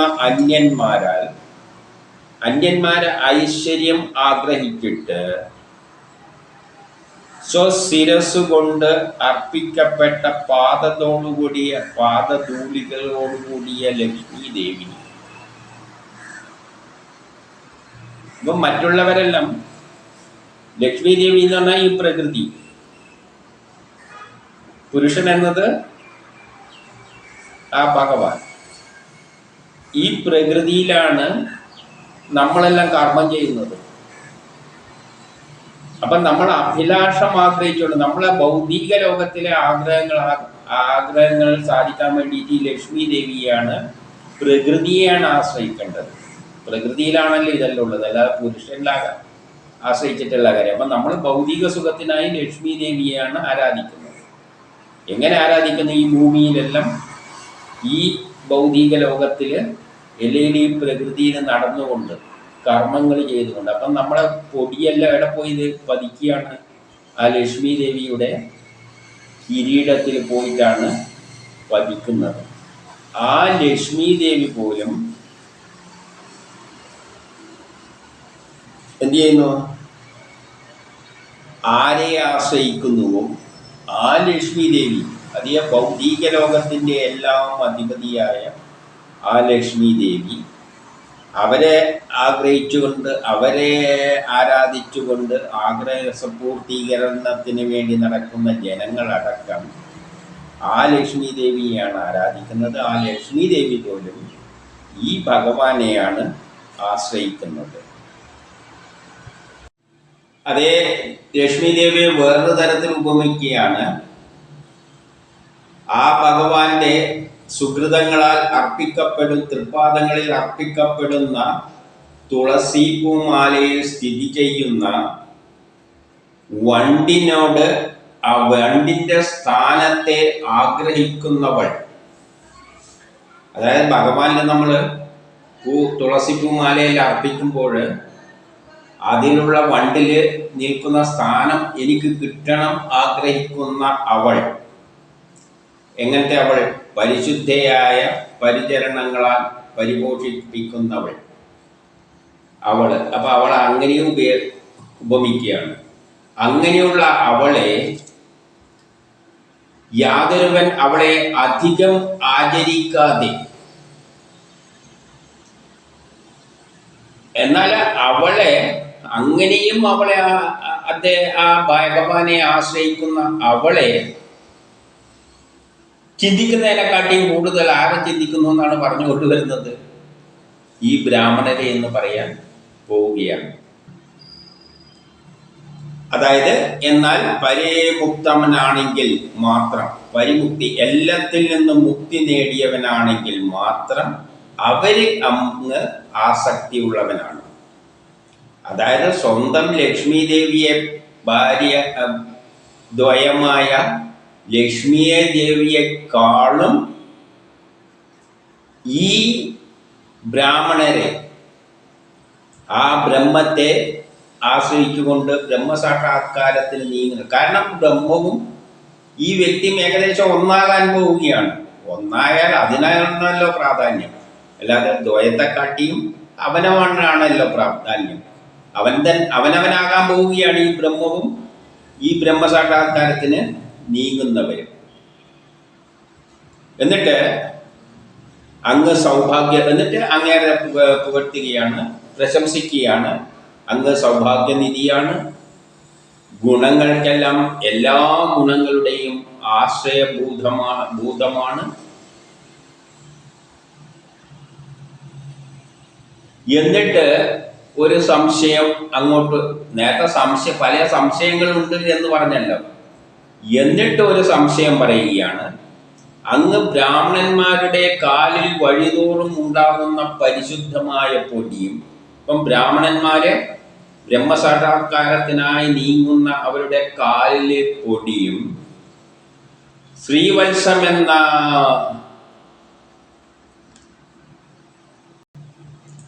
മറുവും അങ്ങേ ശുദ്ധീകരിക്കുന്നുണ്ടോ?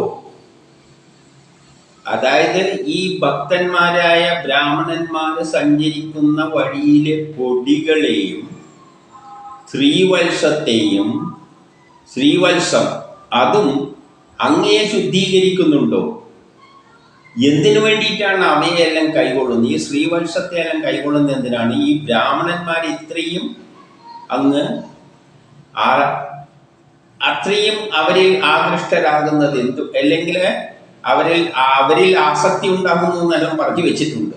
അപ്പൊ അത് എന്തുകൊണ്ടാണ് അങ്ങനെയും അത്രയും വലിയൊരു അടുപ്പം എന്ന് ചോദിക്കുകയാണ്. എന്നിട്ട് 22 എന്താണ് പറയുന്നതെന്ന് വെച്ചാൽ, 3 യുഗങ്ങളിലും ധർമ്മം രക്ഷിക്കാൻ ആവിർഭവിക്കുന്ന അങ്ങ് 3 യുഗങ്ങളിലും ധർമ്മം രക്ഷിക്കാൻ വേണ്ടിയിട്ട് ആവിർഭവിക്കുന്നുണ്ട്. പല അവതാരങ്ങളായിട്ട് അങ്ങ് വരുന്നുണ്ട്. അതേസമയം തന്നെ ബ്രാഹ്മണർക്കായിട്ട് അങ്ങ് എന്ത് ചെയ്യുന്നുണ്ട്?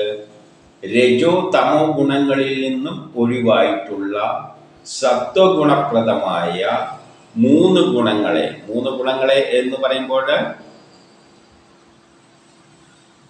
തപസ്, ശൗച്യം, ദയ എന്നീ 3 ഗുണങ്ങൾ അങ്ങ് എന്ത് ചെയ്തിട്ടുണ്ട്? ദേവന്മാർക്കും ഈ ബ്രാഹ്മണർക്കുമായിട്ട് മാറ്റി വെച്ചിട്ടുണ്ട്.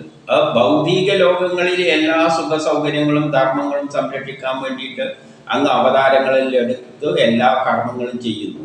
അതേസമയം തന്നെ ബ്രാഹ്മണർക്കായിട്ട് വേണ്ടിയിട്ട് അങ്ങ് തപസ്, ശൗച്യം, ദയ എന്നീ 3 ഗുണങ്ങൾ ബ്രാഹ്മണർക്കും ദേവകൾക്ക് എല്ലാമായിട്ട് സത്വഗുണപ്രദമായ ഈ 3 ഗുണങ്ങളെ അങ്ങ് പരിരക്ഷിക്കുന്നു. എന്നിട്ട് 23 പറയുകയാണ്, ശ്രേഷ്ഠമായ അങ്ങ് ഈ ബ്രാഹ്മണോ വംശത്തെ, ഇങ്ങനെയുള്ള ബ്രാഹ്മണ വംശത്തെ, ഏത് ബ്രാഹ്മണ വംശം? ഈ ഭൗതിക സുഖങ്ങളെല്ലാം ഉപേക്ഷിച്ചിട്ട് നീങ്ങുന്ന ഒരു വംശമുണ്ട്. അത് വളരെ കുറച്ചാണ്. അത് ആർക്കേ സാധിക്കുകയുള്ളൂ? അവരവരുടെ കർമ്മം തീർന്നവർക്ക് മാത്രമേ സാധിക്കുകയുള്ളൂ. എല്ലാവർക്കൊന്നും ആ ബ്രഹ്മസാക്ഷാത്കാരത്തിലേക്ക് പോകാൻ പറ്റില്ല. നമ്മൾ ജനിപ്പിക്കുന്ന ഓരോ കർമ്മം ചെയ്യുവാൻ വേണ്ടിയാണ്. ആ കർമ്മം തീരുമ്പോഴാണ് നമ്മൾ എന്ത് ചെയ്യുന്നത്? വിരക്തി വരുന്നത്. നമ്മൾ പിന്നെ ആഗ്രഹം ഉണ്ടാക്കില്ല. വിരക്തി വന്ന് നമ്മൾ ആ ബ്രഹ്മസാക്ഷാത്കാരത്തിലേക്ക് പോകും. അപ്പൊ അങ്ങനെയുള്ളവർക്ക് അവരുടെ വംശത്തെ പ്രിയത്താലും നിഷ്കപടമായ ഭാഷണത്താലും സമാധാനപരമായും അവരെ സംരക്ഷിച്ചിട്ടില്ലെങ്കിൽ ലോകക്ഷേമം എന്ന അങ്ങയുടെ മാർഗം നശിക്കുക തന്നെ ചെയ്യും, തീർച്ച. അപ്പൊ അവരെ സംരക്ഷിക്കേണ്ട ഒരു ബാധ്യത അങ്ങേക്കൊണ്ട് നമുക്കും ഉണ്ട്.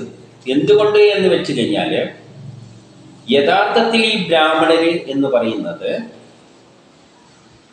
അവരുടെ കർമ്മം ചെയ്തതിൻ്റെ ശേഷം വിരക്തി വന്നവരാണ്. കർമ്മമെല്ലാം തീർന്നു. 4 യുഗങ്ങളിലൂടെയാണ് മനുഷ്യൻ പുരോഗമിക്കുന്നത്. കൃതയുഗം, ത്രേതായുഗം, ദ്വാപരയുഗം, കലിയുഗം. കലിയുഗത്തിൻ്റെ അവസാനം ഒരു സുന്ദരമായ ലോകമുണ്ടാകും.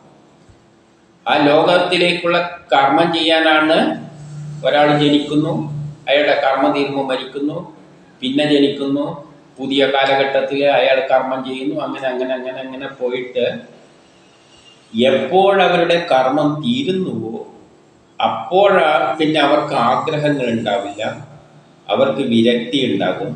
അവർ പിന്നെ ബ്രഹ്മം ധരിച്ചു വേണ്ട ഉടുതുണി അടക്കം ഉപേക്ഷിച്ച്, കുടുംബത്തെ എല്ലാം ഉപേക്ഷിച്ച് ഒരു ഭ്രാന്തനെ പോലെ കണ്ടു കഴിഞ്ഞാൽ മുടി കുളിക്കുകയില്ല, ഒന്നുമില്ല. ഒരു ഭ്രാന്തനത്തിന് ഒരു ആഗ്രഹങ്ങളും ഇല്ലാതെ വിരക്തി വന്ന ഒരു ഭ്രാന്തനെ പോലെ അങ്ങനെ പോയിട്ട് ബ്രഹ്മത്തിൽ ലയിക്കും.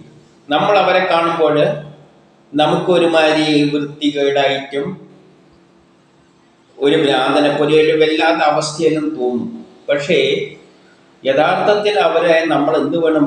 ബഹുമാനിക്കണം. ഏതുപോലെ എന്നാൽ, നമ്മളിപ്പോൾ ഒരു സർവീസിലാണെന്ന് വെച്ചോ, പോലീസുകാരനാണ്, ജോലി ചേരുകയാണ്. അയാൾ അധ്വാനിച്ച് നല്ലവണ്ണം നിസ്വാർത്ഥമായി കർമ്മം ചെയ്ത് അവസാനം പെൻഷൻ പറ്റാൻ നേരത്ത് ഒരു പോസ്റ്റിലെത്തും. നല്ല ഉയർന്ന പോസ്റ്റിലെത്തി എന്ന് വെച്ചോളൂ. അപ്പോഴയാൾ വിരമിക്കുമ്പോൾ നമ്മൾ എന്ത് ചെയ്യും? അങ്ങേക്കൊരു സെൻഡ് ഓഫ് കൊടുക്കും. കാരണം എന്തിനു വേണ്ടിയിട്ട്? ഇത്രയും കാലം അവരുടെ സേവനം ആ ഡിപ്പാർട്ട്മെൻറ്റിന് ലഭിച്ചിട്ടുണ്ട്. അതുപോലെ തന്നെ ഈ ബ്രാഹ്മണർ എന്ന് പറയുന്നവര് എത്രയോ യുഗങ്ങളിലൂടെ ഭൂമിയിൽ അധ്വാനിച്ച് കർമ്മം ചെയ്ത് അധ്വാനിച്ചിട്ട് ഈ ലോക പുരോഗതിക്ക് ശ്രമിച്ചവരാണ്. അവരുടെ കർമ്മമെല്ലാം തീർന്നു. ഇനി അടുത്ത ജന്മത്തിലും അവർക്കൊന്നും കർമ്മമില്ലാതെ വരുമ്പോഴാണ് അവരിൽ വിരക്തി വന്നിട്ട് ഒരു ഭ്രാന്തനെ പോലെ പെൻഷൻ പറ്റിയാൽ നടക്കുന്നതും ഏകദേശം അങ്ങനെ പോലെ തന്നെയാണ്. പെൻഷൻ പറ്റുന്നതെന്ന് പറയുമ്പോൾ തന്നെ ഒരുമാതിരി ഒരു വല്ലാത്ത അവസ്ഥയാണ്. പിന്നെ അങ്ങനെ ജീവിതം തള്ളി നീക്കും. അതുപോലെ ഇവർക്ക് കർമ്മം തീർന്നു. ഇനിയുള്ള ജന്മങ്ങളിലൊന്നും കർമ്മം ഇല്ലാതെ വരുന്നത് കൊണ്ടാണ് അവർ ഒരു വസ്ത്രത്തിലൊന്നും താല്പര്യമില്ലാതെ കുളിക്കുകയൊന്നും ചെയ്യാതെ മുടി ഒരുമാതിരിയായിട്ട് ആ ബ്രഹ്മമേ ശരണം എന്ന് വിചാരിച്ച് പോകുന്നത്. അപ്പോൾ അവരെ നമ്മൾ ബഹുമാനിക്കുകയാണ് വേണ്ടത്. കാരണം എത്രയോ യുഗങ്ങളിൽ കർമ്മം ചെയ്തവരാണ്. ആ സത്യം നമ്മൾ മനസ്സിലാക്കണം. അതുകൊണ്ടാണ് ഇവിടെ ഇത്രയും പ്രാധാന്യത്തിൽ ആ ബ്രാഹ്മണരെ പുകഴ്ത്തി പറയുന്നത്. ആ ബ്രാഹ്മണരെ നമ്മൾ സംരക്ഷിച്ചില്ലെങ്കിൽ എന്തു പറ്റുമെന്ന് പറയാം? ലോകക്ഷേമം എന്ന അങ്ങയുടെ മാർഗം നശിക്കും തീർച്ച. കാരണം ഇത്രയോ കാലം അവരുടെ ഒക്കെ കൊടുത്ത കർമ്മമെല്ലാം ചെയ്ത് തീർത്തു. ഇനി അവർക്ക് കൊടുക്കാനൊന്നുമില്ല. അതുകൊണ്ട് അവർ തിരിച്ചു പോകുന്നു. ആ നിലയിൽ അവരെ കാണണം. ഇനി 24. എന്നിട്ട് 24 പറയാണ്, ലോകജനത്തിന് ക്ഷേമത്തെ നൽകുവാൻ ആഗ്രഹിക്കുന്നവനും, ആ ഭഗവാൻ ലോകജനത്തിന് ക്ഷേമത്തെ നൽകാൻ ആഗ്രഹിക്കുന്നവനാണ്. ഈ ലോകം സൃഷ്ടിക്കുന്ന ആർക്ക് വേണ്ടിയാണ്? നമുക്ക് വേണ്ടിയാണ്. അല്ല ഭഗവാൻ എന്തിനാണ്? തൻ്റെ ശക്തിയാൽ വേദവിരോധികളെ ഉന്മൂലനം ചെയ്യുന്നവനും. വേദവിരോധികളെ എന്ന് പറഞ്ഞാൽ മനുഷ്യൻ ജീവിക്കേണ്ട ശാസ്ത്ര സാങ്കേതിക വിദ്യയും എല്ലാം അടങ്ങുന്ന ഗ്രന്ഥമാണ് വേദങ്ങൾ. ആ വേദശാസ്ത്രങ്ങളെ അടിസ്ഥാനത്തിൽ വേണം നമ്മൾ ജീവിക്കാൻ. അതിനെതിരായിട്ട് വല്ലവരെ നീങ്ങുന്നുണ്ടെങ്കിൽ അവരെന്ത് ചെയ്യും? നശിപ്പിക്കും. സത്വഗുണത്തിൻ്റെ ആധാരവുമായ ഒരു സ്ഥായിയായ അവസ്ഥയാണ് സത്വഗുണം. അതിൻ്റെ ആധാരമാണ് ആര്? ഈ ഭഗവാൻ, അതായത് നാരായണൻ. സത്വാദി ഗുണത്തിൻ്റെ അധിപനുമാണ്. സത്വാദി ത്രിഗുണങ്ങളുടെ അധിപനുമാണ്. അതേസമയം ത്രിഗുണങ്ങളുടെ അധിപനുമാണ്. സമസ്ത ലോകത്തിൻ്റെയും ഭരണകർത്താവാണ്. അങ്ങനെയുള്ള അദ്ദേഹം ബ്രാഹ്മണ ഭക്തി കൊണ്ട് അദ്ദേഹത്തിൻ്റെ സ്ഥാനം കുറഞ്ഞു പോയിട്ടൊന്നുമില്ല. ബ്രാഹ്മണരെ കാണുമ്പോൾ ഇങ്ങനെ എല്ലാം ഉപേക്ഷിച്ചിട്ട് അദ്ദേഹത്തിൽ ലയിക്കാൻ ചെല്ലുന്നവരെ കാണുമ്പോൾ അദ്ദേഹം എല്ലാം മറന്നുകൊണ്ട് അവർക്ക് വേണ്ടി നിൽക്കുമ്പോൾ, അതുകൊണ്ട് അങ്ങേരുടെ ആ ഒരു ഇതൊന്നും കുറയുന്നൊന്നുമില്ല. പിന്നെയോ ബ്രാഹ്മണർക്ക് തലകുനിച്ചതാകട്ടെ അങ്ങയുടെ വിനോദം മാത്രമാണ്. ചിലപ്പോൾ അങ്ങനെയുള്ള ബ്രാഹ്മണരെ കാണുമ്പോൾ ഒന്ന് തലകുനിച്ചെന്നും വരും അദ്ദേഹം, ആ ശക്തി. പക്ഷെ അതെല്ലാം അദ്ദേഹത്തിൻ്റെ ഒരു വിനോദം മാത്രം. അതായത് അങ്ങേരോട് അടുത്തെത്താൻ ഒരു ബ്രാഹ്മണന്, ഒരു ബ്രഹ്മസാക്ഷാത്കാരം നേടാനും ആ ഈശ്വരനടുത്തെത്താൻ പറ്റില്ല. ഈ പറയുന്നതെല്ലാം നമ്മൾ ബ്രഹ്മസാക്ഷാത്കാരം ചെയ്താൽ, ബ്രഹ്മസാക്ഷാത്കാരം നേടുമ്പം ബ്രഹ്മമായി മാറുന്നു എന്ന് പറഞ്ഞതുകൊണ്ട് ആ പൂർണ്ണമായ ബ്രഹ്മമൊന്നും ആകാൻ നമുക്ക് പറ്റില്ല. നമ്മൾ അതിൽ പോയി ലയിക്കുന്നു എന്ന് മാത്രം കണ്ടാൽ തുല്യമായി. ഇപ്പോൾ ഒരു തോട് പോയിട്ട് സമുദ്രത്തിൽ ചേരുമ്പോൾ ആ തോട് പറയും ഞാൻ സമുദ്രമാണെന്ന്. പക്ഷെ അതുകൊണ്ട് ആ പൂർണ്ണമായ സമുദ്രമായിട്ട് മാറുമോ? ഇത് സമാനമാകുന്ന തോട് സമുദ്രമായി എന്നതിൽ കവിഞ്ഞ് ആ തോടാണോ സമുദ്രം എന്ന് ചോദിച്ചു കഴിഞ്ഞാൽ അതിൻ്റെ ഒരു പൊടി പോലും ആകില്ല. ആ തരത്തിലേ അതിനെ കാണേണ്ടതുള്ളൂ. ഇനി 25 ഇത്രയും പറഞ്ഞ ശേഷം അവർ വേറൊരു കാര്യം പറയുകയാണ്. അല്ലയോ നിന്തിരുപടി, നിങ്ങൾ ഈ ദ്വാരപാലകർക്ക് വേറെ വല്ല ദണ്ഡനം, നമ്മളൊരു ദണ്ഡനം കൊടുത്തിട്ടുണ്ട്, അതിന് പുറമെ വേറെ എന്തെങ്കിലും കൊടുക്കാൻ ഉദ്ദേശിക്കുന്നു? അതല്ല, അവർക്ക് വല്ല ആനുകൂല്യങ്ങളും കൊടുക്കുക, ഈ ദണ്ഡനെല്ലാം പിൻവലിക്കാനുള്ള ആനുകൂല്യം വല്ലതും കൊടുക്കുന്നു എങ്കിൽ അതെല്ലാം സന്തോഷത്തോടെ നമ്മൾ സ്വീകരിക്കുന്നു. എല്ലാം തീരുമാനിക്കേണ്ട അങ്ങാണ്. നമ്മൾ ഈ പറഞ്ഞതെന്ന് വെച്ചിട്ട് അതല്ല, ഞങ്ങൾ ചെയ്തത് തെറ്റാണെന്ന് തോന്നുകയാണെങ്കിൽ നമ്മൾക്ക് ദണ്ഡനം തന്നാലും നൽകിയാലും എന്നങ്ങോട്ട് പറയുകയാണ്. ഇത്രയും പറഞ്ഞപ്പോൾ ശ്രീ ഭഗവാൻ പറയുന്നു, ഇവർ രണ്ടുപേരും ദൈവത്വം നശിച്ച് അവരുടെ ദൈവിക സ്വഭാവം നശിച്ചു പോയി. അതുകൊണ്ടാണ് എല്ലാവരെയും തിരിച്ചറിയാൻ പറ്റിയില്ല, മഹാന്മാരെ തിരിച്ചറിയാൻ പറ്റിയില്ല. പിന്നീട് അവർക്ക് എന്ത് ചെയ്യാം?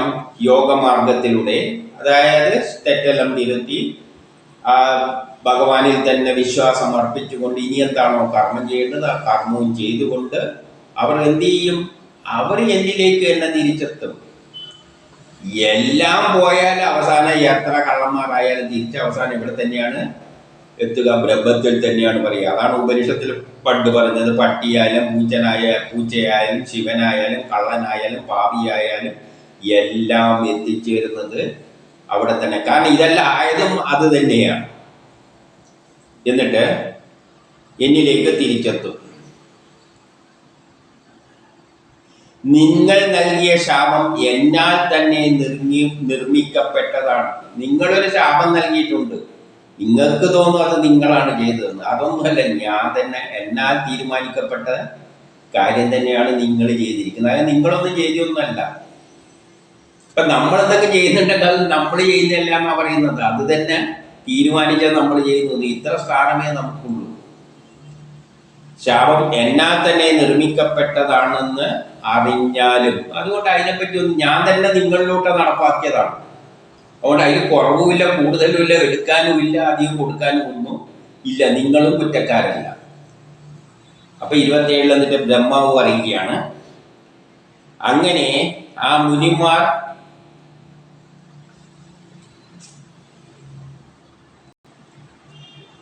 കണ്ണുകൾക്ക് ആനന്ദം ജനിപ്പിക്കുന്ന ഭഗവാനെ കൺമിഴികളോടെ നോക്കിക്കൊണ്ട് തന്നെ നിന്നു കുറെ നേരം. അതായത് കണ്ണുകൾക്ക് അദ്ദേഹത്തെ നോക്കിക്കൊണ്ടിരിക്കുമ്പോ ഈ സനകാദികൾക്ക് എന്ത് തോന്നി? കണ്ണിനെല്ലാം വലിയ ആനന്ദം ഉണ്ടാകുന്നതായിട്ട് തോന്നി. അദ്ദേഹത്തെ കൺകുളർക്കെ കുറേ നേരം നോക്കി നിന്നു. അതിൻ്റെ ശേഷം അവരെന്ത് ചെയ്തു? അദ്ദേഹത്തെ പ്രദക്ഷിണം വെച്ചു. പിന്നെ ഒന്നും കൂടി പ്രശംസിക്കുകയും ചെയ്തു. അതിൻ്റെ ശേഷം സന്തോഷത്തോടെ തിരിച്ചുപോയി. ഇനി 29 പറയുന്നത് എന്താണെന്ന് വെച്ചാൽ, വിഷ്ണു പിന്നെ ഈ 2 ഭൃത്യന്മാരോട്, അതായത് ജയവിജയന്മാരോട് പറഞ്ഞു, പേടിക്കരുത്, നിങ്ങൾ പേടിക്കേണ്ട ആവശ്യമൊന്നുമില്ല, നിങ്ങൾക്ക് നന്മ വരട്ടെ. ഞാൻ കഴിവുള്ളവനാണെങ്കിലും എനിക്ക് കഴിവെല്ലാം ഉണ്ട്. പക്ഷേ ബ്രാഹ്മണ വൈഭവത്തെ ഇല്ലാതാക്കാൻ ആഗ്രഹിക്കുന്നില്ല. ആ ബ്രാഹ്മണര് ശപിച്ച വേണമെങ്കിൽ എനിക്ക് ഇല്ലാതാക്കാം. പക്ഷെ അതിലൊന്നും ഞാൻ തലയിടില്ല. കാരണം അതെല്ലാം ആ വഴിക്കങ്ങ് പോകട്ടെ. അത് എൻ്റെ സമ്മതത്താലാണ്. ഞാൻ തന്നെയാണ് അവരിലൂടെ അത് ആക്ട് ചെയ്തിരിക്കുന്നത്. അതുകൊണ്ട് ഞാനത് ഇല്ലാതാക്കേണ്ട കാര്യമില്ല. എനിക്ക് വേണമെങ്കിൽ ആക്കാം, പക്ഷെ അതൊന്നും ഞാൻ ചെയ്യില്ല. അത് തന്നെയാണ് നമ്മൾ ഈ പറയുന്നതിൻ്റെ അർത്ഥം. നമ്മൾ ഈ ദൈവത്തോട് പ്രാർത്ഥിച്ചിട്ടൊന്നും ഒരു കാര്യമില്ല. ചെയ്യേണ്ടത് നടക്കേണ്ടത് നടക്കുക തന്നെ ചെയ്യും. നമ്മൾ ചെയ്യേണ്ടത് നമ്മൾ ചെയ്തു കൊടുക്കും. അതിൻ്റെ അപ്പുറത്തൊന്നും നമുക്ക് ഒരു കാര്യമില്ല. നമുക്ക് ചെയ്യാൻ പറ്റുന്നതേ നമുക്ക് ചെയ്യാൻ പറ്റും. ചെയ്യേണ്ടതേ നമ്മൾ ചെയ്യുള്ളൂ. അല്ലാതെ ഒന്നും ഒരു അണു മാത്രം നമുക്ക് മാറിയിട്ട് ചെയ്യാൻ പറ്റില്ല. എല്ലാം അത് മനസ്സിലോട്ട് നമ്മളെ കൊണ്ട് ചെയ്യിപ്പിക്കുന്നതാണ്. എന്നിട്ട് 30 പറയുന്നു, സനകാദികൾ ശപിച്ച് എന്തുകൊണ്ടാണെന്ന് വെച്ചാൽ, പണ്ട് നിങ്ങൾ ലക്ഷ്മി ദേവിയെയും ഇതേപോലെ തടഞ്ഞപ്പോൾ അവൾ നിശ്ചയിച്ചതാണ്. പണ്ട് ഇവന്മാർ, ഈ ജയവിജയന്മാർ, ലക്ഷ്മി ദേവി അങ്ങോട്ടേക്ക് പോകുമ്പോൾ ഒരു കാലത്ത് തടഞ്ഞിരുന്നു. അപ്പൊ അന്ന് അവൾ തീരുമാനിച്ചിന് ഇവൻ ഒരു ശാപം കൊടുക്കണം. ആ ശാപമാണ് ആരിലോട്ട് കൊടുത്തിരിക്കുന്നത്? സനകാദികളിലൂടെ കൊടുക്കുന്നത്. അപ്പൊ ഇതെല്ലാം സനകാദികളെല്ലാം എന്താണ്? ഒരു നിമിത്തം മാത്രമാണ്. ഏതുപോലെ പണ്ട് അർജുനൻ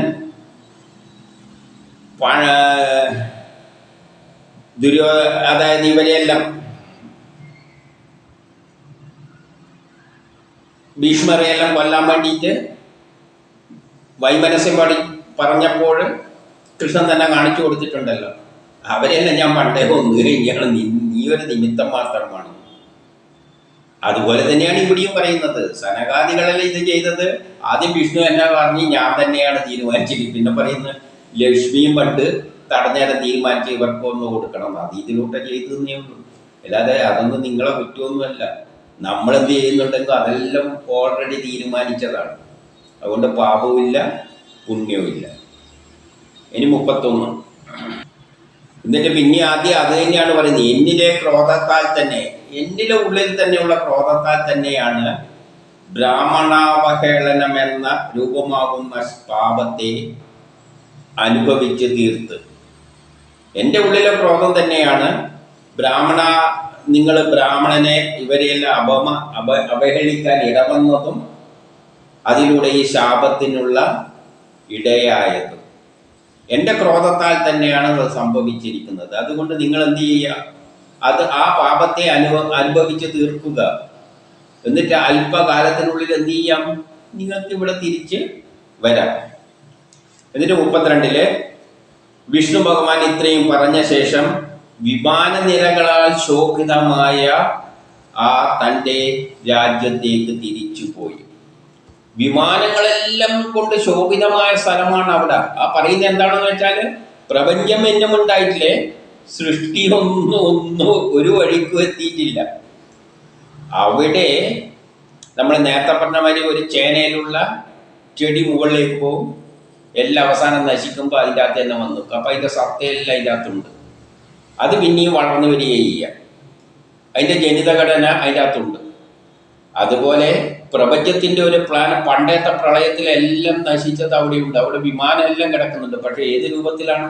സപ്തരൂപത്തിലാണ്, ജനിതക രൂപത്തിലാണ്.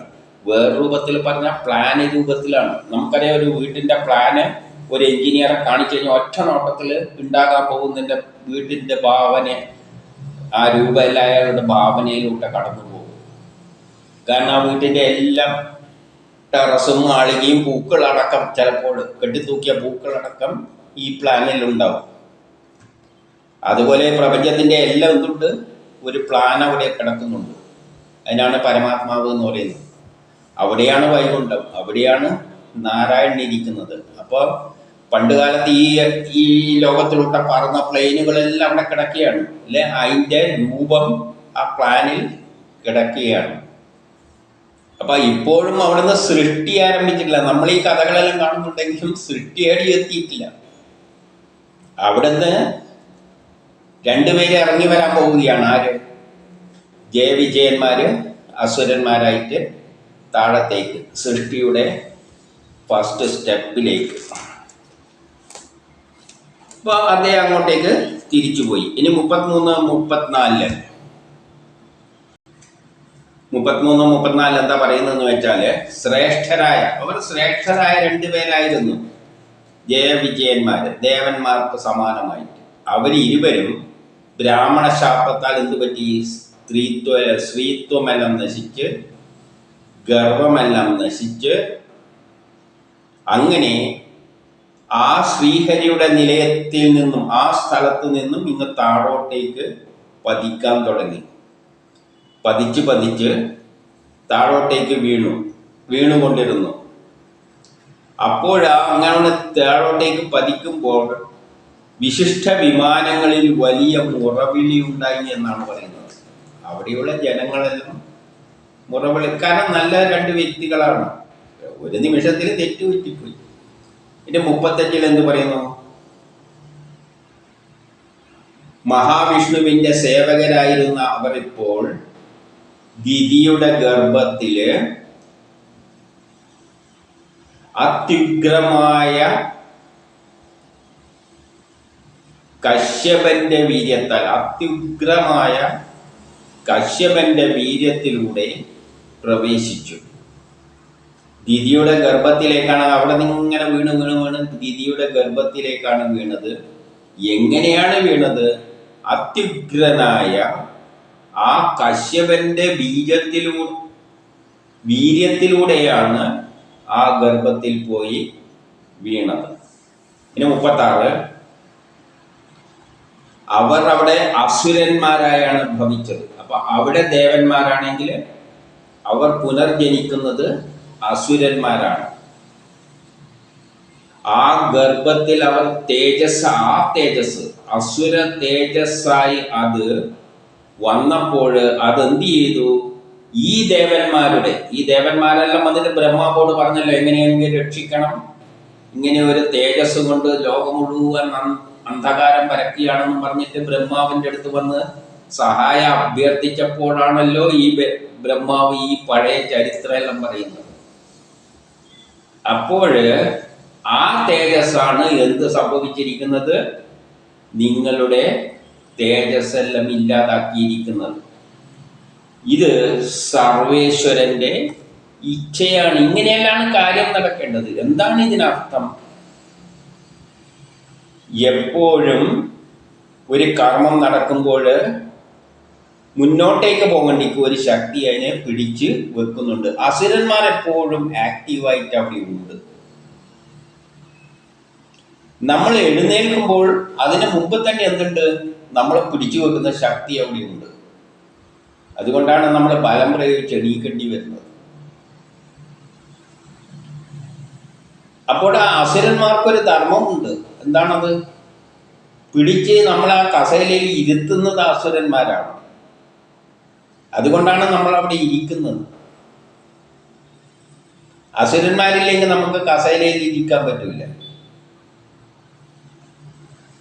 അതായത് ചന്ദ്രനിൽ പോയി കഴിഞ്ഞാൽ നമുക്കിങ്ങനെ ഭൂമിയിൽ ഇങ്ങനെ നടക്കാൻ പറ്റുന്നില്ല. കണ്ടിട്ടില്ലേ പടത്തിൽ? എന്തുകൊണ്ടാ? അവിടെ ചന്ദ്രൻ കീഴോട്ടേക്ക് വലിക്കുന്ന ആകർഷണ ബലം കുറവാണ്. ഈ ആകർഷണം താഴോട്ടേക്ക് വലിക്കുന്ന ബലത്തിനെയാണ് അസുരന്മാർ എന്ന് പറയുന്നത്. നമ്മൾ ഭൂമിയിൽ നിൽക്കുമ്പോൾ ഭൂമി നമ്മളെ പിടിച്ച് വലിക്കും. നമ്മൾ ഒന്ന് തുള്ളണ്ടെങ്കിലും ശക്തി ഉപയോഗിച്ചിട്ട് അതിനെതിരായിട്ട് തുള്ളണം. ചന്ദ്രൻ്റെ തുള്ള അത്ര ശക്തിയൊന്നും വേണ്ട, തന്നെ കാരണം പിടിച്ചു വലിക്കുന്നത് കുറവാണ്. പക്ഷെ ഭൂമിയിലാകുമ്പോൾ പിടിച്ചു വലിക്കുന്നത് വളരെ ശക്തിയാണ്. അതുകൊണ്ടാണ് നമ്മൾ എന്ത് പറ്റുന്നത്, ഭൂമിയിൽ നമുക്ക് നിൽക്കാൻ പറ്റുന്നത്. ആ ശക്തി ഇല്ലായിരുന്നുവെങ്കിൽ ചന്ദ്രനിലെ പോലെ നമുക്കിങ്ങനെ നടക്കാൻ പറ്റില്ല. ഈ അസുര സ്വഭാവം ആവശ്യമാണ്.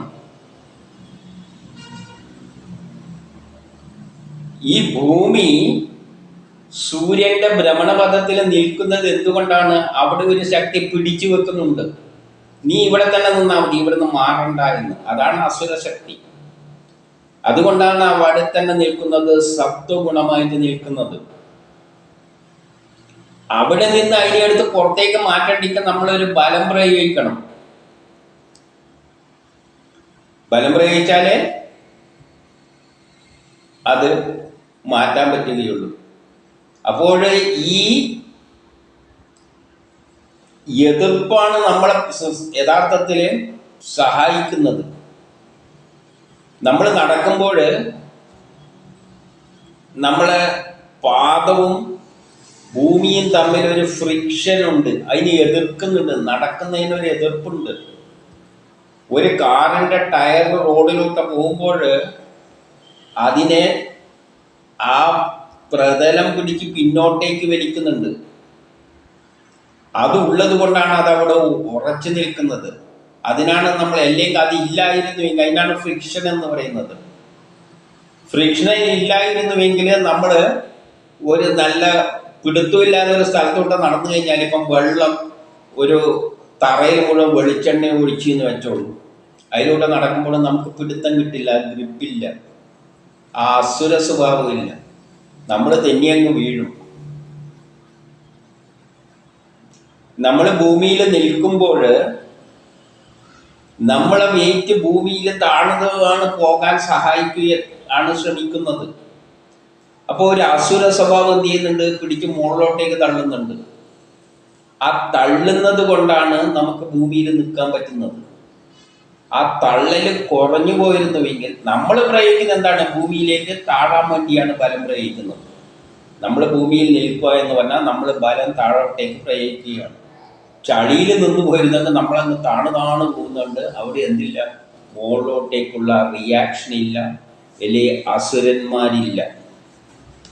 ഇപ്പം ലോകത്തില് അസുരന്മാരും അത്യാവശ്യമാണ്. ഓരോ സ്ഥാനത്തേക്കും പിടിച്ചു വെക്കുവാൻ അസുരന്മാർ ആവശ്യമാണ്. ഇവിടെ ഈ അസുരനും ചെയ്യുന്ന എന്താണ്, കുറേ ഭൂമികൾ ഉണ്ടായിട്ടുണ്ട്, ഗ്രഹങ്ങൾ ഉണ്ടായിട്ടുണ്ട്. ആ ഭൂമിയെ പിടിച്ചു വെക്കുകയാണ് ചെയ്തത്. ഇനി അത് അസുര സ്വഭാവമാണ്. വിഷ്ണു വന്നിട്ട് ഈ പിടിച്ചു വെച്ച ഭൂമിയെ എടുത്ത് ബലം പ്രയോഗിച്ചിട്ട് വേണം സൂര്യന്റെ ഭ്രമണപഥത്തിൽ കൊണ്ടുവെക്കാൻ. അതാണ് രജോ ഗുണം. ഈ പിടിച്ചു വെക്കുന്നത് തമോ ഗുണം. അപ്പൊ ഈ അസുരനെ കൊന്നിട്ടാണ് വിഷ്ണു എന്ത് ചെയ്യുന്നത്, ഈ എതിർപ്പിനെ മറികടന്ന് തോൽപ്പിച്ചിട്ടാണ് വിഷ്ണു ഭൂമിയെ എടുത്ത് ഭ്രമണപഥത്തിൽ വെക്കുന്നത്. അപ്പൊ ഈ അസുരൻ എന്ന് പറയുന്നത് ആവശ്യം തന്നെയാണ്. അത് ഈശ്വരന്റെ ഇച്ഛയാണ്. എല്ലാം ദ്വയമായിട്ടാണ് സൃഷ്ടിച്ചിരിക്കുന്നത്. ദേവനുണ്ടെങ്കിൽ അസുരനും വേണം. ഇവര് തമ്മിലുള്ള ഏറ്റുമുട്ടലാണ് നിൽക്കുന്നത്, സ്റ്റഡിയായി നിൽക്കുന്നത്. ഇപ്പോൾ ഒരാൾ ഇങ്ങോട്ടേക്ക് തള്ളിന്ന് വെച്ച ഒരു മാങ്ങ അങ്ങനെ അങ്ങോട്ടേക്ക് പോകും. പക്ഷെ ഇങ്ങോട്ടേക്കൊരു ശക്തി റിയാക്ഷൻ ഉണ്ടാകുമ്പം ആ മാങ്ങ രണ്ടും തുല്യമാകുമ്പോൾ മാങ്ങ ഇങ്ങനെ സ്റ്റഡിയായിട്ട് നിൽക്കും. അപ്പോൾ ഒന്ന് സ്റ്റഡിയായി നിൽക്കണ്ടെങ്കിൽ, സത്വഗുണത്തിലെത്തണ്ടെങ്കിൽ ഈ രണ്ടും തമ്മിലുള്ള ബാലൻസിലാണ് നിൽക്കുന്നത്. അത് ഫിസിക്സ് ആണ്. അതുകൊണ്ട് ദേവന്മാർ അസുരന്മാർ രണ്ടും ആവശ്യമാണ്. പക്ഷെ ദേവന്മാർ എന്ന് പറയുമ്പോൾ പുതിയൊരു പുരോഗതിയിലേക്ക് നയിക്കുന്ന പ്രവൃത്തിയാണ്. മറ്റേത് പഴയതിലേക്ക് വലിക്കുന്ന ശക്തിയാണ്. നമ്മളിലും പുരോഗമന ചിന്താഗതിക്കാരുണ്ട്. അവർ യുക്തിവാദികൾ എന്നെല്ലാം പറയാം, അവർ ശാസ്ത്രലോകം എന്നെല്ലാം പറയാം. അവർ പുരോഗതിയിലേക്ക് നയിക്കാൻ ശ്രമിക്കുന്നവരാണ്. പക്ഷേ അതിനെ പാരവെക്കുന്ന ഒരു പഴഞ്ചൻ വിഭാഗ ചിന്താഗതിക്കാരുമുണ്ട്. അവർ പിന്നോട്ടേക്ക് വലിക്കാൻ ശ്രമിക്കുകയാണ്. പക്ഷേ ലോകത്തെ മുന്നോട്ടേക്ക് നയിക്കുന്നത് ഈ പുരോഗമന ചിന്താഗതിക്കാരാണ്.